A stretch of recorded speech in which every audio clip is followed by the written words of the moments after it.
Assalamualaikum warahmatullahi wabarakatuh. Salam sejahtera untuk kita semuanya dan salam sehat. Semoga Sobat YK juga dalam keadaan sehat, bahagia, dan ceria. Oke, senang sekali saya di sini, Yusma Svia, perwakilan dari Komisioner KPAID Kota Yogyakarta bersama dengan Ibu Dr. Gigi Aan Iswanti. Beliau adalah Kepala Bidang Kesehatan Masyarakat Dinas Kesehatan Yogyakarta. Selamat pagi Ibu. Selamat pagi Bu Yus. Oke, ini kita akan ngobrol-ngobrol santai ya Bu ya. Siap. Tentang kesehatan reproduksi ya. bagi anak dan remaja. Iya, siap. Nah, mungkin kita bertanya-tanya nih Bu ya. Kenapa KPAID melakukan podcast pada hari ini gitu. Podcast ini adalah rangkaian gitu ya, rangkaian dari peringatan Hari Anak Indonesia. Nah, dalam rangkaian ini KPAID Kota Yogyakarta memang ingin memastikan bahwa anak-anak Kota Yogyakarta khususnya mendapatkan hak tentang kesehatan reproduksinya gitu ya. Nah, ini kalau nggak kenal maka nggak sayang, saya juga perlu nih ngasih tahu tentang KPAID gitu ya. KPAID ini adalah Komisi Perlindungan Anak Indonesia Daerah Kota Yogyakarta gitu ya. Jadi KPAID ini juga menerima konsultasi, pengaduan, juga mediasi gitu ya. Nah, biasanya bagi yang ingin berkonsultasi, melakukan pengaduan ataupun laporan itu bisa dilakukan via telepon, via WA maupun bisa datang langsung ke kantor. Seperti itu, Bu.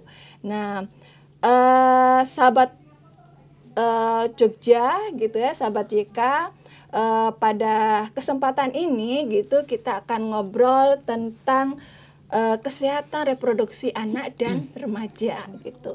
Jadi kesempatan ini sangat bagus sekali karena sudah ada pakarnya nih gitu ya. Ada pakarnya, Ibu Dr. Gigi Aan Iswanti ini sebagai Kepala Bidang Kesehatan Masyarakat Dinas Kesehatan Yogyakarta itu sudah sangat familiar lah Ibu ya tentang kesehatan reproduksi anak dan remaja seperti itu.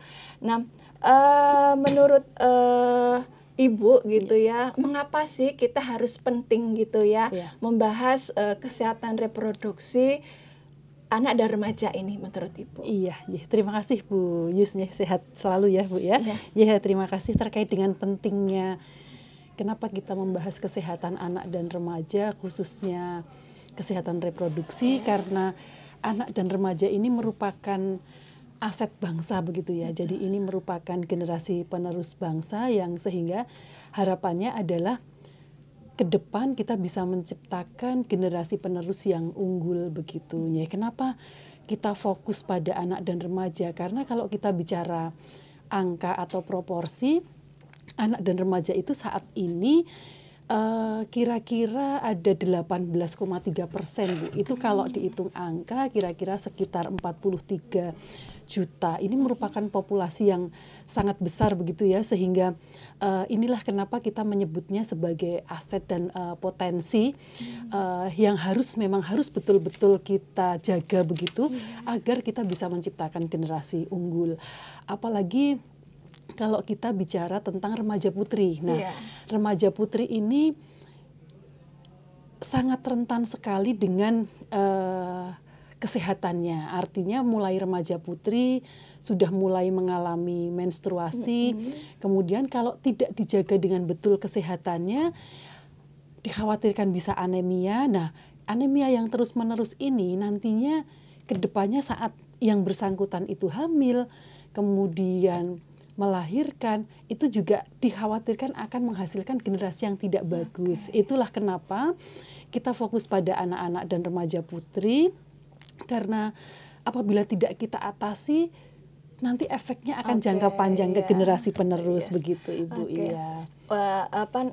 Berarti memang ya ini mungkin kesehatan reproduksi anak dan remaja ini memang ada banyak hal gitu. Betul ya Bu sekali. ya, yang akan mempengaruhinya Iya, gitu. Di betul. samping juga ini adalah menanamkan, istilahnya Betul. menanamkan aset bangsa untuk menjadi generasi yang lebih unggul, lebih unggul, betul. lebih sehat, Lebih seperti sehat, itu. betul. Nah, terkait dengan hal itu Bu ya, Bu Aan ini kan berada di Dinas Kesehatan Jogja, Betul, itu betul. pasti sudah tahu kondisi umum gitu ya, dari kesehatan reproduksi anak dan remaja di Kota Yogyakarta. Kira-kira seperti apa sih Bu kondisi kesehatan reproduksi anak dan remaja? Oke, kalau kita bicara tentang kondisi umum anak dan remaja nih Bu, jadi data terakhir kita itu kalau remaja putri yang mengalami anemia di tahun 2021 itu sebesar 2022 maaf, tahun lalu ya 2022 itu sebesar 25,5%. Nah, memang target nasional kita itu harus berada di bawah angka 32%. Nah, memang kita sudah ada di bawah, artinya kita belum sampai ke melebihi ya dari target yang ditetapkan. Akan tetapi kalau kita bicara angka 25% ini kan angka yang besar ya. Artinya dari 4 remaja putri itu menderita anemia. Nah, inilah kenapa kita sangat pentingkan pencegahan anemia pada remaja putri juga, karena kita khawatirkan kalau kondisi ini berlangsung terus-menerus, nantinya yang bersangkutan akan hamil dan melahirkan. Ada potensi atau resiko dari ibu hamil yang melahirkan dengan anemia itu 3 kali lipat anak yang dilahirkan itu akan menderita anemia juga. Kemudian 2 kali lipat anak yang dilahirkan itu prematur. Kemudian 3 kali lipat anak yang dilahirkan itu menderita kekurangan energi kronis seperti itu, atau berat badan lahir rendah seperti itu. Sehingga dengan kondisi seperti itu kita berupaya untuk mencegah supaya remaja putri ini khususnya tidak menderita anemia, begitu Bu. Berarti memang 1 dari 4 remaja putri saat itu ini, betul. saat ini menderita anemia gitu betul, ya. Nah, ketika remaja putri ini menderita anemia gitu ya, ternyata ada banyak hal yang itu bisa berdampak kepada anak ini nanti gitu ya, nantinya gitu ya. Walaupun ini anak ini kan sekarang kan masih anak-anak gitu ya, remaja tapi putri, kedepannya itu akan berpengaruh gitu ya kalau tidak kita atasi. Kalau tidak diatasi. Nah, kira-kira seperti apa Bu yang sudah cara mengatasinya Bu? Cara mengatasinya ya, kalau kita bicara cara mengatasinya saat ini Dinas Kesehatan Kota Yogyakarta khususnya sudah melaksanakan pemberian tablet tambah darah di semua sekolah. Jadi remaja putri ini diberikan tablet tambah darah dan itu harus betul-betul diminum gitu ya. Kita memastikannya diminum itu, kecuali pemberiannya kita juga memastikannya di kegiatan aksi bergizi. Jadi aksi bergizi ini programnya adalah memberikan tablet tambah darah, kemudian meminumnya sambil sarapan bersama di sekolah, sambil melaksanakan aktivitas fisik. Karena kalau ini tidak diingatkan, beberapa hal ini mungkin sudah agak lepas gitu ya dari anak-anak kita sekarang, karena aktivitas fisik sudah lebih jarang karena teknologi sudah semakin memudahkan, sehingga itu bisa kita upayakan bersama-sama. Dan pada kelas 7 dan kelas 10 di semua selevel SMP dan SMA itu dilaksanakan pemeriksaan HB. Disitulah kita bisa menemukan apakah anak-anak ini menderita anemia atau tidak. Betul.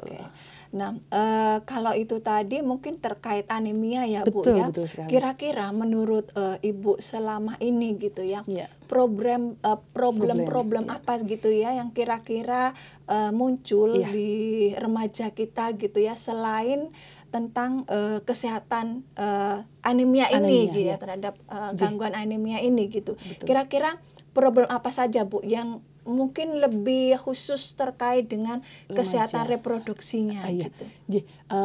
Terima kasih Bu Yus. Ini terkait dengan problem yang ada di kesehatan remaja ya. Memang ada beberapa hal, diantaranya mungkin kalau kita bicara dari survei demografi kesehatan Indonesia yang telah dilaksanakan, itu pada usia 15 tahun, sebelum 15 tahun itu 17% remaja perempuan dan 20% remaja laki-laki itu sudah merasakan minum alkohol. Nah, kemudian pada usia 15 sampai 24 itu kira-kira 15% itu sudah terlibat penyalahgunaan nafsa. Kemudian terkait dengan seks pranikah, karena ini juga memprihatinkan kita semuanya nih Bu. Pada usia 15 sampai dengan 24 tahun itu ada 2% remaja perempuan dan 8% laki-laki. Nah, kemudian terkait dengan remaja perempuan itu pada usia 15 sampai 19%, dari survei tersebut 7% itu sudah menjadi ibu, kemudian 5% itu pernah melahirkan, dan 2% itu sedang hamil anak pertama. Nah, kondisi usia 15 sampai 19 tahun ini artinya itu kan usianya belum sampai 19 tahun ya Bu. Nah, ini sangat memprihatinkan kita semuanya karena kehamilan dan persalinan anak di usia yang masih terlalu dini itu berpotensi juga untuk melahirkan anak yang stunting dan juga mengalami gangguan kognitif. Sehingga inilah yang memprihatinkan buat kita dan kita berusaha bersama-sama ini untuk bisa menanggulanginya gitu ya Bu. Iya. Wah, ngeri juga ya gitu. 7% anak usia 15 remaja gitu ya, remaja remaja putri gitu ya. 15 tahun sampai usia 24 tahun itu ternyata 7%-nya menjadi ibu gitu ya. Nah, dengan menjadi ibu ini kan tidak mudah bagi anak yang usia seperti sampai itu. Sampai 19 tahun, iya betul. Secara psikologis mereka juga belum siap, secara ekonomi apalagi mereka sangat tergantung dengan orang tua. Secara organ reproduksi juga belum optimal betul, walaupun secara organ reproduksi mungkin sudah mulai berfungsi ya Bu. Misalnya dia sudah menstruasi, sudah bisa dibuai dan membuai, tetapi kan dalam upaya memberikan kesehatan itu kan tidak hanya fungsinya, tetapi bagaimana fungsi ini bisa lebih sehat, lebih aman dan juga kedepannya itu tidak ada risiko-risiko lain yang menyertainya gitu kan. Kalau anak usia 15 sampai 19 tahun itu sudah menjadi ibu, sudah melakukan seks pranikah, ini kan menjadi sebuah keprihatinan kita bersama ya Bu ya. Betul. Nah, ini juga masih ditambah satu lagi dengan angka kehamilan tidak diinginkan Ibu. Walaupun baik dari kehamilan tidak diinginkan sebelum nikah atau mereka belum nikah atau kehamilan tidak diinginkan yang sudah menikah. Kalau yang belum menikah berapa itu Bu kira-kira? Kalau angkanya memang kehamilan yang tidak diinginkan itu tidak terpisahkan antara yang datanya jadi satu antara yang sudah menikah dengan yang belum menikah ya. Kalau kita bicara angka itu di tahun 2021 itu ada 175 kasus, kemudian tahun lalu data tahun 2022 itu ada 2016 kasus. Ini dari seluruh kehamilan itu kira-kira sekitar 7,1%. Ini angka yang sangat tinggi juga Ibu. Berarti data ini belum dipilah gitu belum dipilah apakah KTD itu dialami oleh anak-anak atau KTD ini dialami oleh orang yang sebenarnya sudah menikah gitu. Dalam tanda kutip sudah menikah itu dalam artian dia sudah dewasa secara usia cukup untuk menikah seperti itu ya Bu ya. Mungkin juga nanti sebagai evaluasi nih Bu, nanti bisa dilakukan dilakukan sekali. data pilah ya data supaya pilah betul sekali karena kadang-kadang kasus seperti ini juga sensitif sekali. Betul, begitu Ibu. sehingga Iya. memang ya kadang keakuratan dari data dari itu memang kadang kita butuhkan, akan tetapi pendekatannya kita mungkin yang harus sih ya pelan-pelan. Iya. Betul. Memang ini sebagai tantangan kita Betul, semuanya betul ya Bu sekali, ya, betul. bahwa bagaimana data-data tersebut bisa terpilah dengan baik dan betul. dapat menjadi sebuah analisis untuk buat kita. kebijakan, Iya, bahwa ternyata ini loh banyak anak-anak remaja kita yang itu sudah mengalami kehamilan tidak diinginkan, dan itu betul. harusnya seperti apa dan Iya, bagaimana betul sekali. cara mengatasinya, Iya. seperti itu. Wah, ini tambah menarik sekali ini Sobat YK ya. Ternyata ngomongin tentang kesehatan reproduksi itu ternyata tidak hanya ngomongin tentang bagaimana perempuan itu mengalami menstruasi, bagaimana perempuan itu mengalami, tetapi juga ada hal-hal yang lain gitu ya yang menyertainya. Mungkin juga kesehatan reproduksi ini juga bisa dilihat juga dari tinjauan sosial gitu. Betul ya Bu sekali, ya. latar Karena belakang ternyata masing-masing ya. Karena ternyata banyak orang tua juga nih yang ketika mendapati gitu ya, mendapati anaknya yang mengalami kehamilan tidak diinginkan dan dia masih usia anak gitu, betul. sama orang tuanya itu dinikahkan kayak gitu. Padahal itu kan secara undang-undang sudah melanggar gitu ya, secara undang-undang sudah melanggar hak anak, juga sudah melanggar undang-undang perkawinan, juga sudah menghadapkan anak itu dalam risiko yang lebih mengerikan gitu, karena anak nanti setelah melahirkan dalam masa hamil itu apa yang disiapkan juga mereka belum tahu gitu. Ya, betul. Terus bagaimana nanti mengasuh anaknya juga mereka masih bingung gitu ya. Bagaimana nanti memberikan makan, memberikan asupan gizi sama anak juga mereka masih mungkin masih blank gitu ya. Betul. Saya aja gitu Bu ya, yang sudah tua kayak gini ini juga menghadapi ketika pasca melahirkan, itu juga masih secara psikis itu kan masih sangat berpengaruh. Iya, gitu betul, ya. sangat berpengaruh. Apalagi remaja ini kan belum tahu bagaimana apa yang harus mereka laksanakan, dan juga remaja ini kan kayak ya karena sifat remajanya itu kadang-kadang mereka kan punya keingintahuan yang besar, terus kemudian gampang menerima tantangan dan berani mengambil resiko tanpa tahu resiko itu sebetulnya seperti apa gitulah, sehingga itulah mungkin perlunya pendampingan dari keluarga begitu ya. Selain problem tentang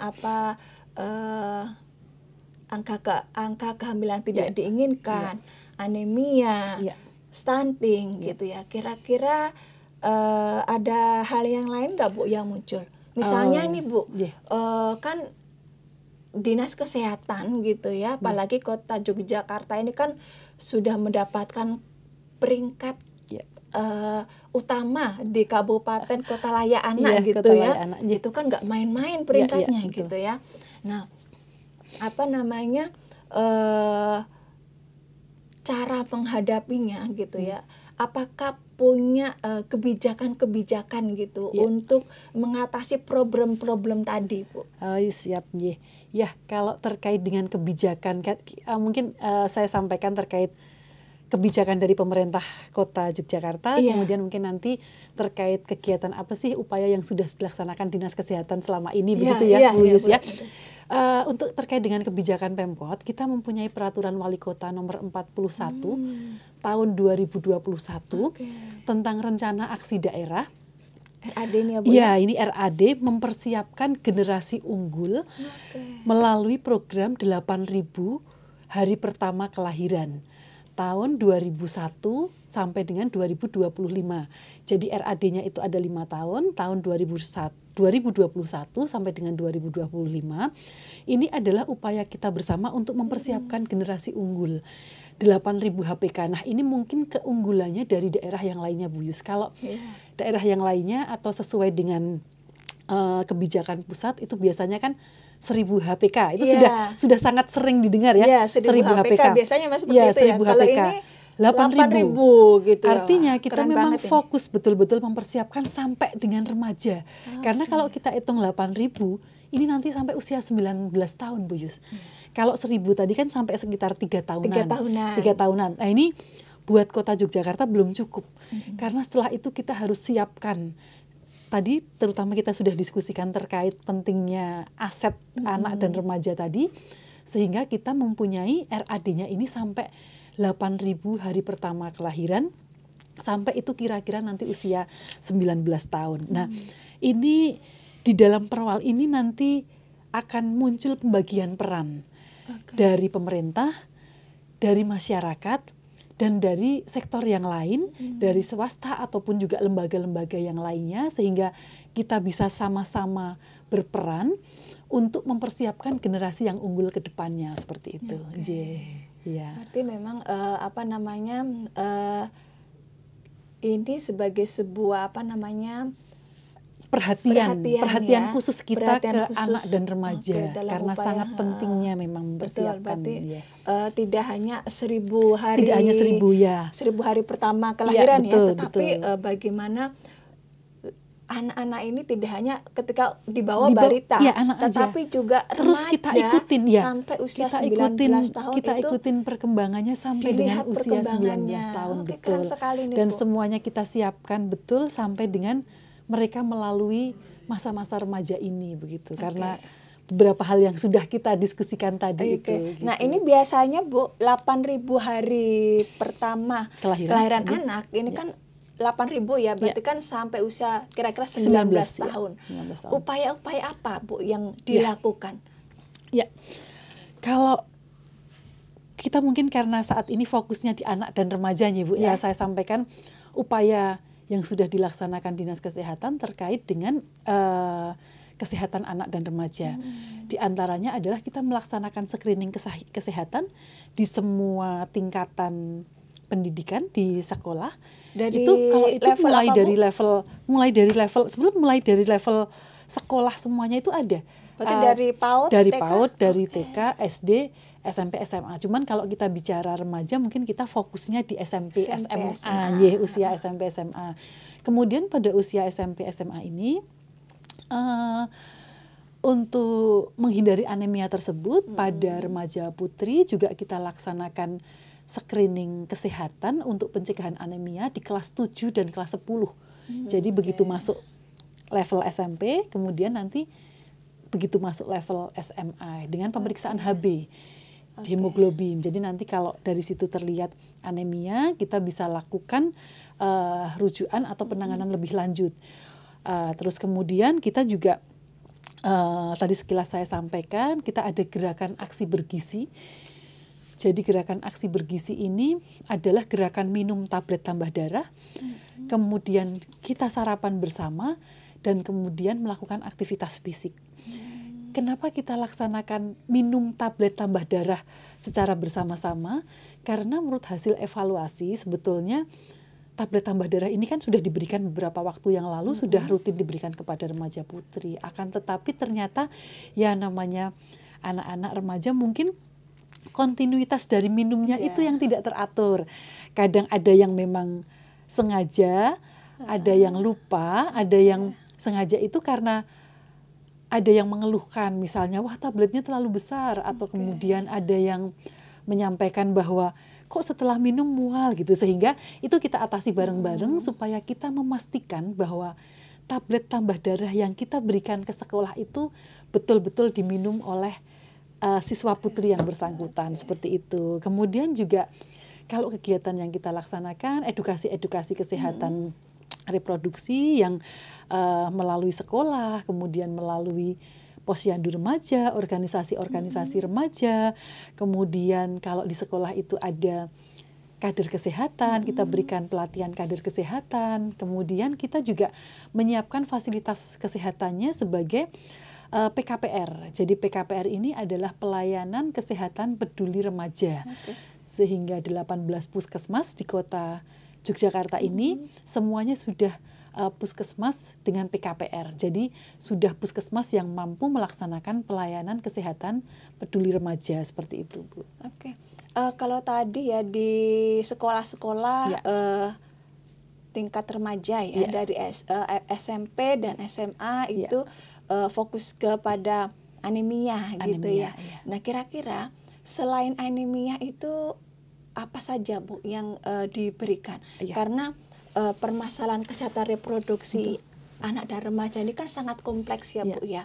Bagaimana anak-anak sekarang gitu ya, dengan tantangan gadget yang sangat luar biasa dan mereka dengan gampang mengakses apapun gitu ya. Nah, kira-kira selain anemia apa Bu misalnya? Kalau ini tadi kan ke screening ya Bu ya. Terus juga ada namanya PICR ya. Nah, apakah mereka juga mendapatkan informasi-informasi tentang kesehatan reproduksi mereka, baik itu permasalahan seputar reproduksi maupun risiko-risikonya, itu kira-kira ada nggak Bu seperti itu? Iya, ada Bu Yus. Jadi kalau terkait dengan masalah-masalah yang ada di remaja ini, selain tadi yang sudah saya sebutkan, sebetulnya banyak hal lagi kita laksanakan juga dengan edukasi, dengan penyuluhan, dengan bimbingan dan konseling terkait dengan masalah-masalah yang ada di remaja tersebut. Misalnya terkait dengan penanggulangan nafsa. Nah, ini kita bekerja sama dengan banyak pihak, misalnya kepolisian, seperti itu kita bersama-sama melaksanakan edukasi di sekolah-sekolah. Kemudian juga terkait, biasanya anak-anak remaja ini kan mudah untuk mencoba-coba gitu ya, sehingga kita juga melaksanakan penyuluhan tentang rokok seperti itu, dan kita juga kecuali dengan kepolisian, kita juga dengan dari instansi yang lain, misalnya DP3AP2KB, jadi Dinas Pemberdayaan Perempuan dan anak terkait dengan perlindungan anak, pemberdayaan perempuan, perlindungan anak, pengendalian penduduk dan keluarga berencana. Ini kita juga bersama-sama terus untuk mengaktifkan posyandu remaja, kemudian bina keluarga remaja, kemudian juga PICR. Ini menarik sekali Bu ya, karena ternyata masih banyak masyarakat itu yang masih mentabukan terkait dengan pendidikan seks gitu. Nah, saya jadi pengen tahu nih terkait dengan Dinas Kesehatan ini dalam upaya pemenuhan dan perlindungan anak di hak kesehatan reproduksinya.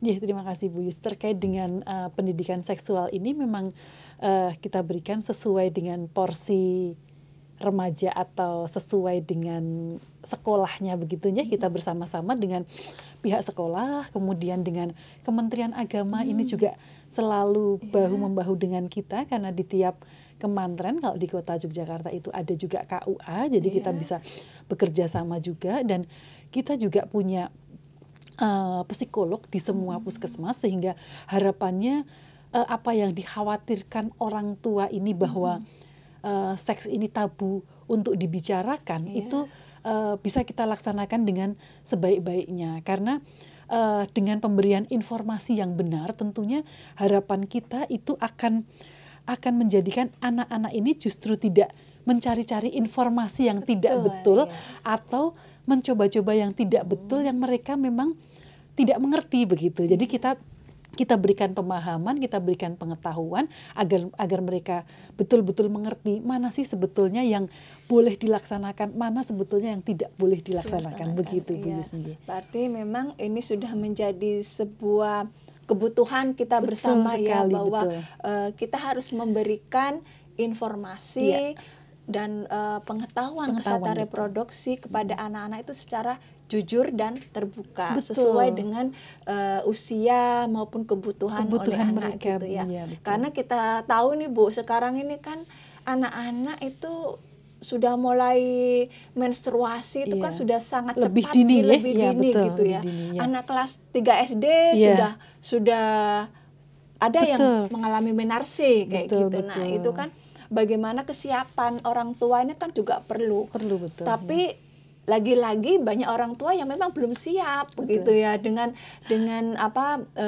memberikan edukasi kesehatan reproduksi kepada anak-anaknya gitu ya. Itu tadi Bu, mereka masih itu kan nggak enak, nggak pas gitu kan, anak saya belum mens gitu. Nah, padahal sebelum mens inilah waktu yang tepat kepada orang tua untuk memberikan kepada anak-anak gitu ya, agar nanti anak-anak juga tahu bagaimana cara membersihkannya. Iya betul. Dimulai dari tahapan paling awal, tentunya pengetahuan yang diberikan sesuai dengan tahapannya mereka masing-masing begitu ya, sehingga pada saat mereka menghadapi, mereka sudah tidak bingung lagi, karena kalau mereka sama sekali tidak tahu kemudian nanti menghadapi hal tersebut pasti akan jauh lebih bingung. Dan kalau memang dengan kondisi keluarganya dengan orang tua tidak dekat lah, kita khawatirkan justru mencari informasi ke tempat lain yang mungkin itu tidak sesuai begitu. Iya, dan tidak bertanggung jawab. Tidak bertanggung gitu jawab, ya. betul sekali.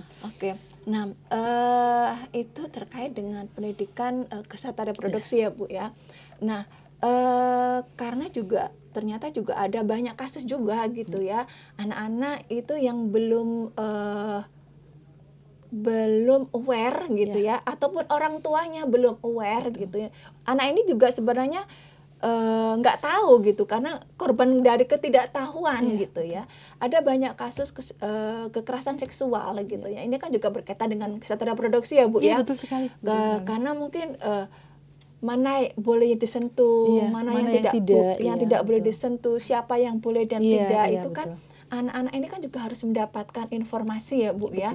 Nah ini mungkin juga apakah dilakukan oleh dinas kesehatan bekerjasama, entah itu dengan sekolah, entah itu bekerjasama dengan posyandu gitu, terkait pemberian edukasi informasi kepada anak-anak TK gitu. Kan tadi yang diungkapkan mungkin baru SMP SMP SMA gitu. Mungkin kita ke anak-anak lebih gitu. Jadi saya yakin gitu ya, dinas kesehatan juga mungkin juga melakukan hal tersebut kepada anak-anak yang di usia TK maupun di usia SD gitu. Betul sekali Bu Yus. Jadi edukasi ini juga kita sampaikan melalui kita di masing-masing kementerian itu ada tim pembina UKS.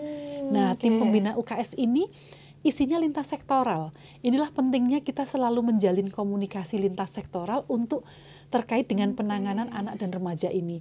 Nah, di situ nanti ada dari kementerian, dari kelurahan, dari sekolah, dari Kemenak atau KUA kalau di kementerian, dan dari Polsek juga. Nah, ini upaya kita bersama-sama untuk memberikan edukasi supaya tadi kita sampaikan sesuai dengan tahapannya masing-masing seperti itu. Nah, itulah kita bersama-sama dengan pihak sekolah, kita secara rutin juga memberikan penyuluhan-penyuluhan pada saat kita melaksanakan screening kesehatan.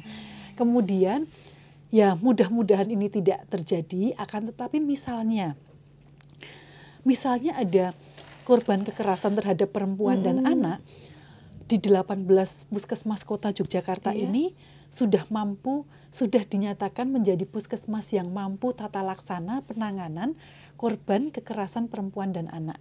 Jadi di dalam puskesmas tersebut sudah mempunyai tim yang isinya adalah dokter, kemudian bidan, perawat, nutrisionis atau ahli gizi, kemudian psikolog karena kita sudah punya psikolog di semua puskesmas, dan kemudian juga analis atau laboratorium kalau memang dibutuhkan pemeriksaan yang terkait dengan lab begitu Bu.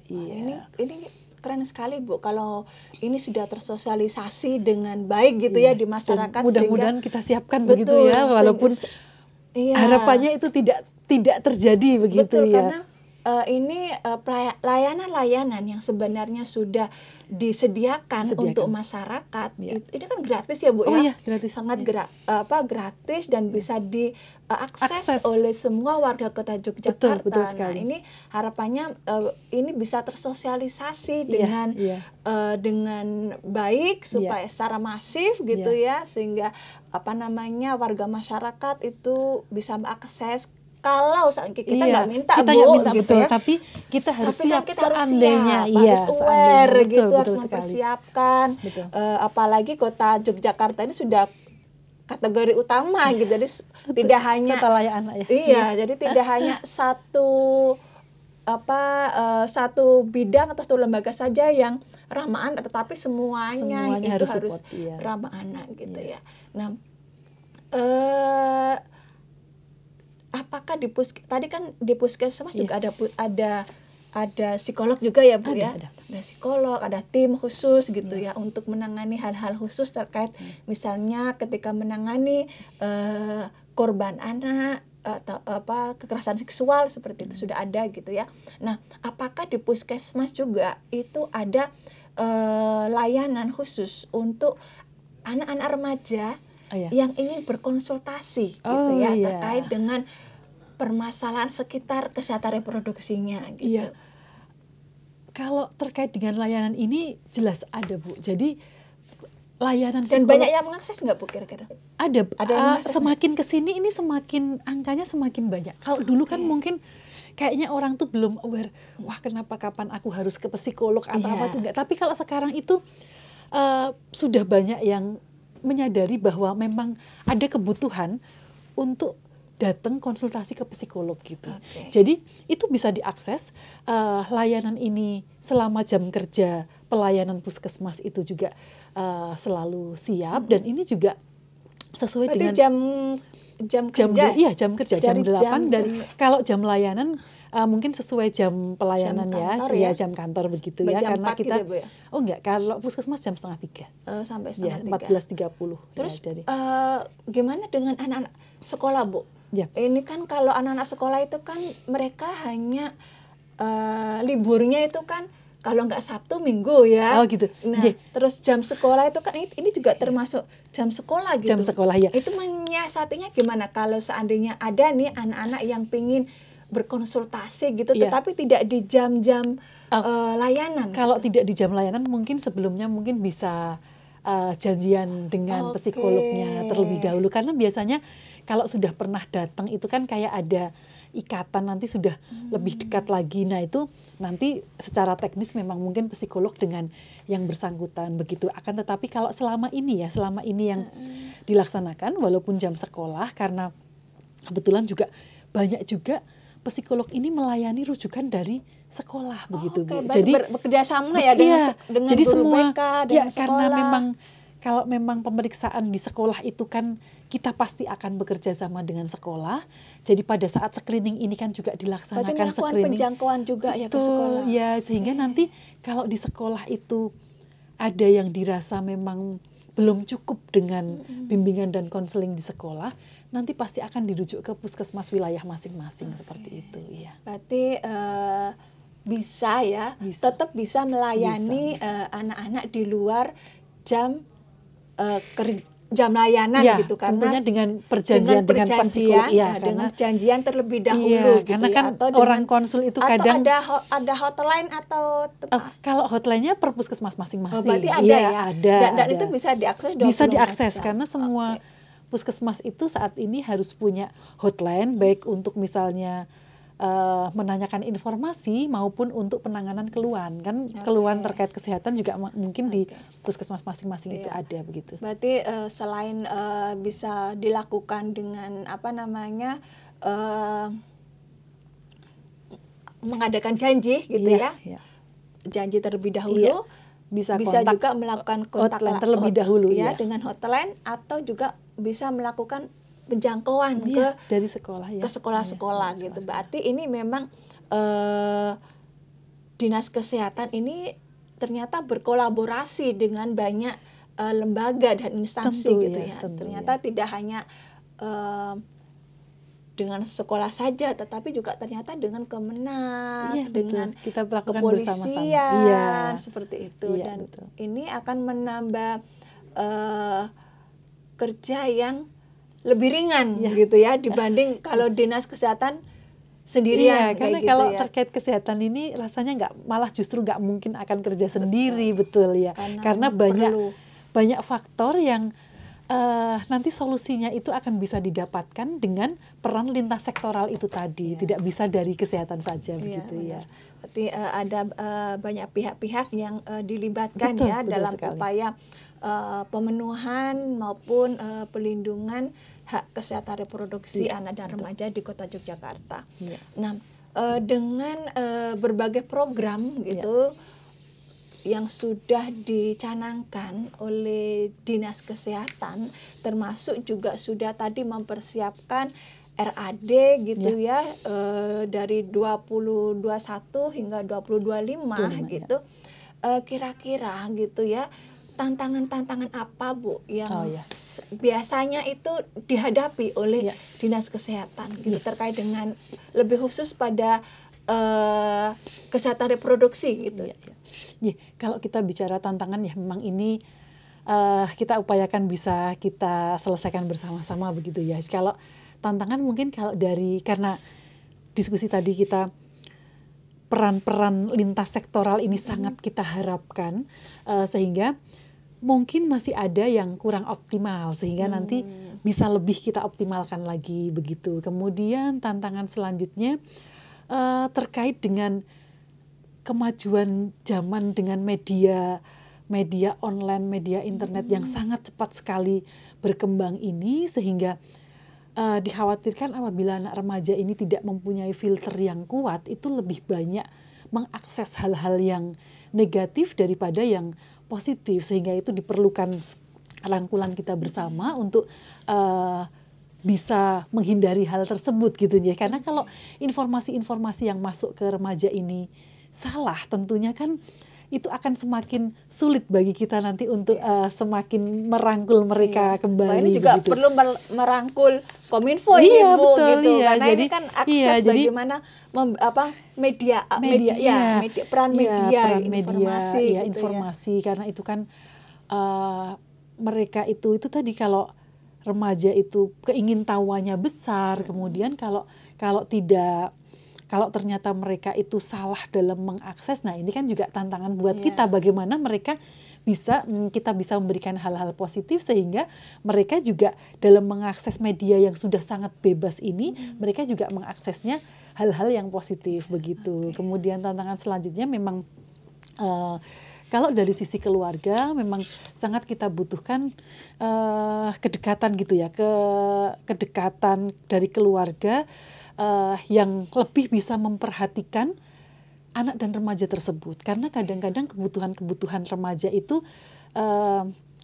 kurang bisa diperhatikan oleh orang tua mungkin dari sisi kebutuhan kesehatannya, gizinya, nutrisinya sampai dengan kebutuhan curhat atau untuk ngobrol dengan menjadi teman sehingga kalau tidak dekat di keluarga mereka akan mencari tempat ngobrol yang lain yang belum tentu itu bisa mendukung hal positif begitu ya. Ternyata tantangannya banyak juga nih ya dari tantangan pihak-pihak yang selama ini bekerja sama dengan Dinas Kesehatan ternyata lagi-lagi gitu tantangan dari keluarga gitu ya. Ternyata ada banyak keluarga yang itu memang belum mampu berperan dan memfungsikan dirinya sebagai orang tua dan sahabat bagi anak-anaknya gitu. Apalagi terkait dengan kesehatan reproduksi ini perlu keterbukaan gitu antara orang tua dan anak. Kalau salah satunya nggak mau terbuka ngomongin tentang seksualitas, tentang reproduksi itu ya nggak akan mengalir gitu dan nggak akan terjadi pembicaraan yang mengasihkan bagi anak dan orang tua. Malah anak malah takut gitu. Kalau ntar dicurigai nih sama orang tua kayak gitu kan. Nah, ini terus juga tantangan tadi terkait dengan media ya Bu ya.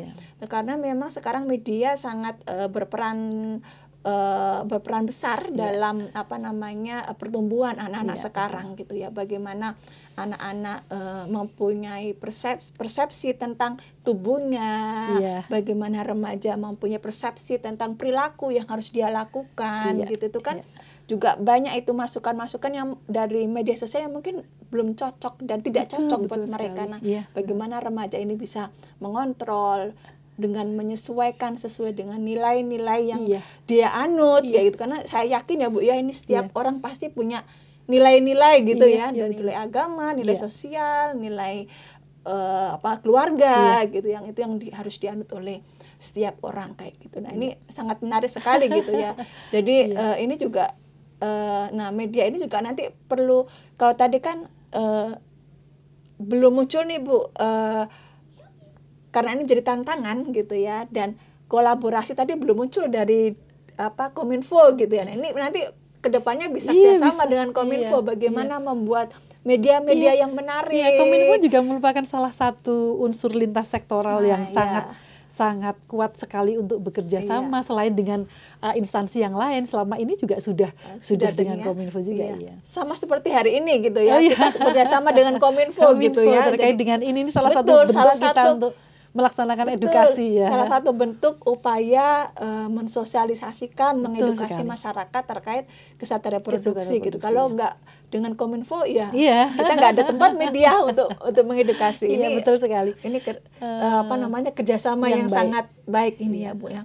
Oke Ibu, ini pertanyaan yang terakhir Bu ya.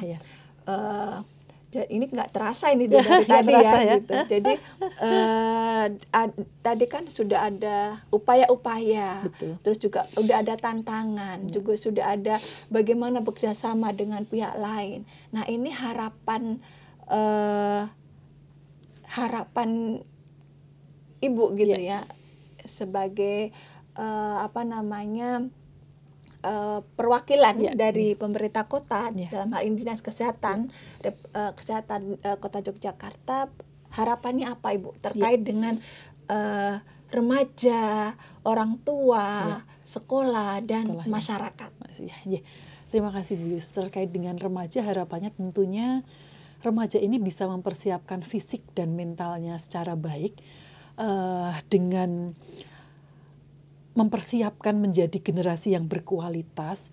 Caranya tentunya adalah dengan menjaga atau meningkatkan perilaku hidup yang sehat begitu, dengan cara misalnya menghindarkan merokok, menghindari dari penyalahgunaan nafsa, dan juga menghindari dari perilaku yang seks bebas gitu ya, tentunya dengan mengisi dengan kegiatan-kegiatan yang jauh lebih positif begitu. Kemudian khususnya untuk remaja putri, tentunya harapannya agar bisa mempersiapkan kesehatannya, khususnya kesehatan reproduksi itu dengan baik, sehingga seawal mungkin supaya tetap sehat, karena potensi untuk anemia itu di remaja putri sangat besar, sehingga bisa dengan minum tablet tambah darah secara rutin, sehingga dengan kondisi yang sehat ini harapannya nanti itu kita siapkan dari sekarang, mempersiapkan sampai dengan nanti yang bersangkutan remaja putri ini nantinya akan hamil,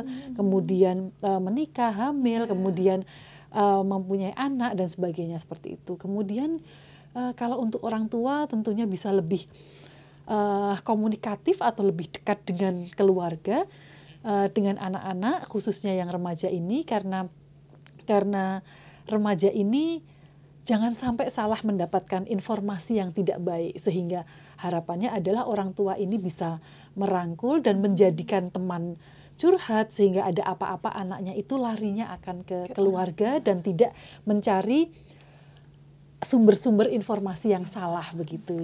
Kalau terkait harapan ke masyarakat, tentunya semoga masyarakat ini bisa membuat lingkungan yang baik buat anak dan remaja. Misalnya dengan menjadikan lingkungan-lingkungan itu mempunyai kegiatan-kegiatan yang positif untuk remaja, sehingga remaja tidak akan lari kemana-mana karena energi yang mereka punya yang luar biasa ini sudah teralirkan ke kegiatan-kegiatan yang positif begitu ya. Wah, keren sekali nih ya Bu ya, keren sekali nih Sobat Jogja ya, kita sudah didampingi dari tadi oleh Bu Dr. Aan gitu ya, ngobrolin tentang kesehatan reproduksi remaja. Ini ternyata nggak cukup gitu ya waktunya untuk membahas yang lebih detail lagi gitu ya. Tetapi ini sudah sangat